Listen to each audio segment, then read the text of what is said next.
Who is authorized? Protest narratives in nursing homes. This is the D-class nursing home in which we held writing classes, where over 200 people live and die.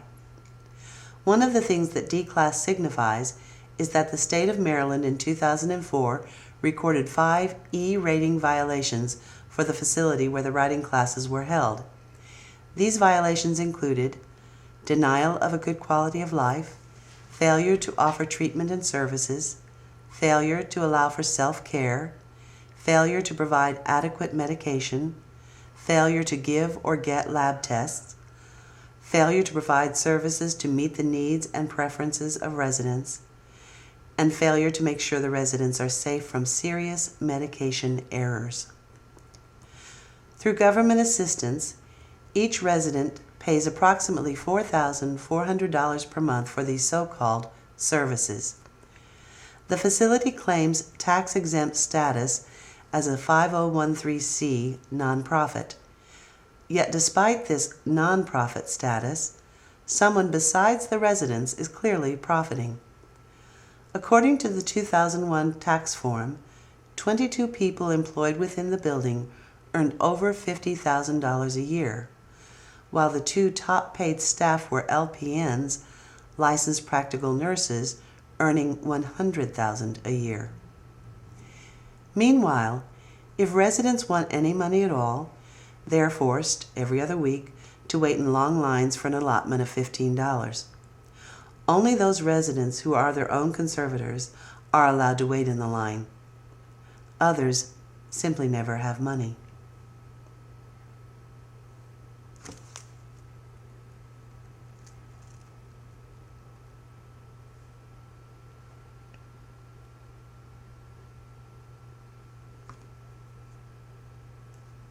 Allen writes, "There is undercover slavery here.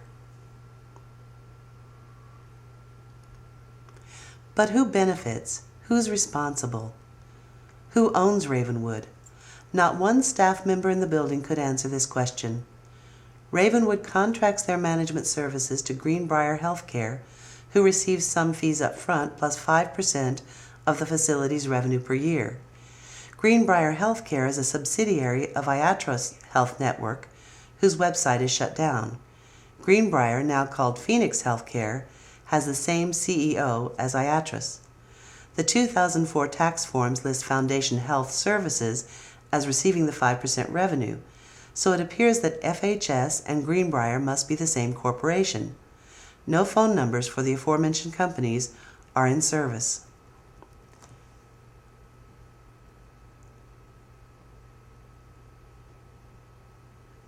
To enter into language is to press back against total inscription in dominating structures.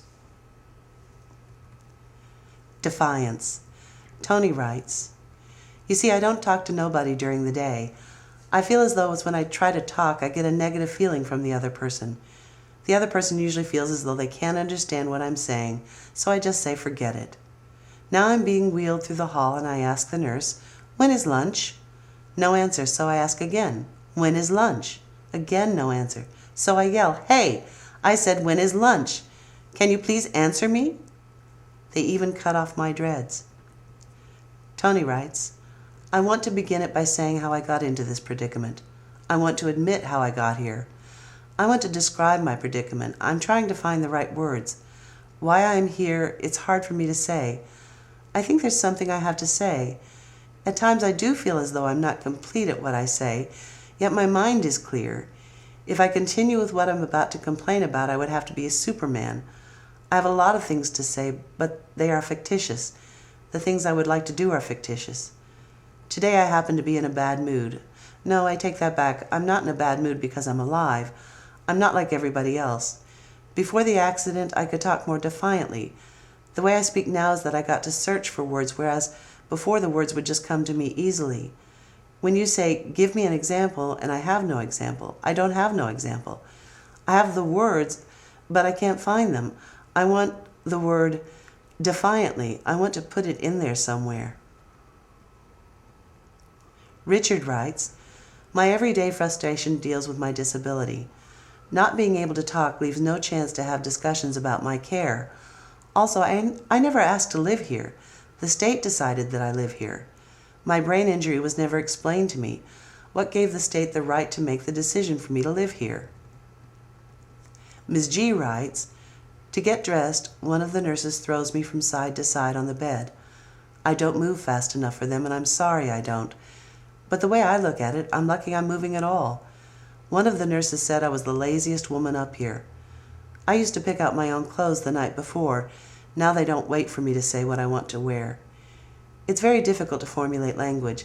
I start to construct a sentence in my head, then it stops and it doesn't flow. They're annoyed that I'm slow. They come to dress me between 5:30 and 6 o'clock a.m. They wash me, my face and hands. They put this earphone on their ear and talk on the phone while they're doing things to me, in the shower room while they're dressing me. Then they're not paying attention. They don't see me.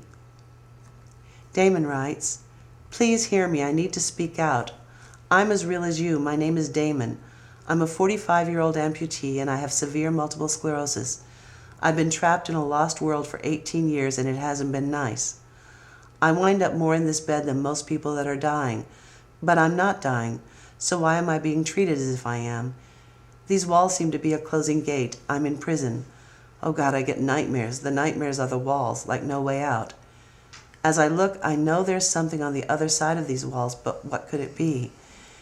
And when they finally do get me out of this bed, I'm not allowed past the reception desk. Last time I went outside was with my good friend. That was a couple of years ago. I go to the doctor by ambulance once a year, where I'm outside for 5 minutes, and sometimes not even that. The treatment plan says that I should get into the wheelchair Monday, Wednesday, and Friday, but it's like this. If the nurse feels like getting me up, she gets me up. When someone gets angry at me for asking to be put in my wheelchair, they punish me by keeping me in bed. I'm not one of those people who just sits idly by and watches my money and spirit dissolve into dust. But since it's apparent that I may not be able to get out of this prison, I wanted to write this so that people can understand my circumstance and the larger mess this whole thing creates. I want people to know how a person can fall into a slot so deep inside these prison walls and so unimaginable that they no longer feel human.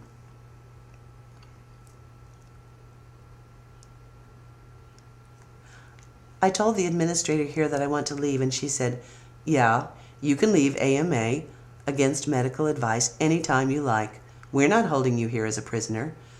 But the truth is I can't leave on my own because they have my disability check, and I have nowhere to go. Why can't I leave?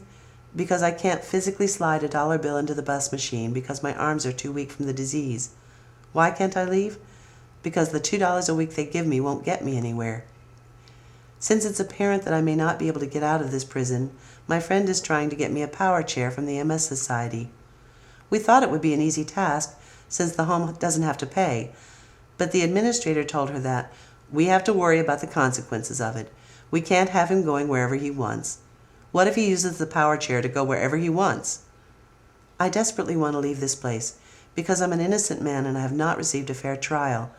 I know there's a better way to continue my life. Then the administrator threatened my advocate. She said, have you been talking to Damon about leaving here? Who gave him the idea that he could leave here? We'd appreciate it if you would stop talking to him about trying to leave. It's hard for us to maintain our quota of beds. We don't have the best reputation, so people don't want to come here. What makes you think he'd be better off somewhere else? Have you spoken with any other residents about leaving?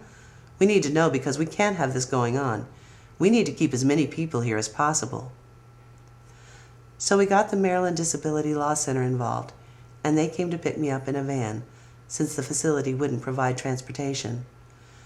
They picked me up so that I could go to an independent living meeting, but the back of my wheelchair was too high. The chair is 20 years old, and it wouldn't fit the law center's van. No employee could find a standard-sized chair in a facility owned by a medical supply corporation, and I missed the meeting because I couldn't get out of the building.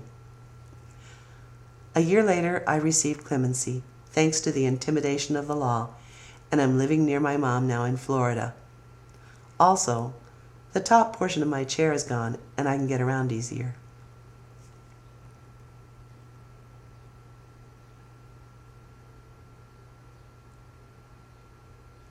Ms. G writes, I end up talking to myself a lot.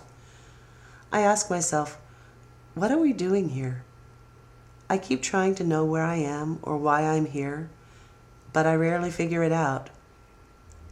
It's like going in circles. After 18 years, I'm still in shock.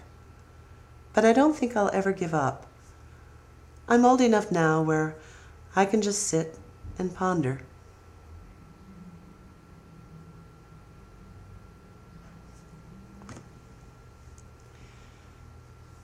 Directed and produced by Zosha Stuckey. Written by David Ricks and Zosha Stuckey.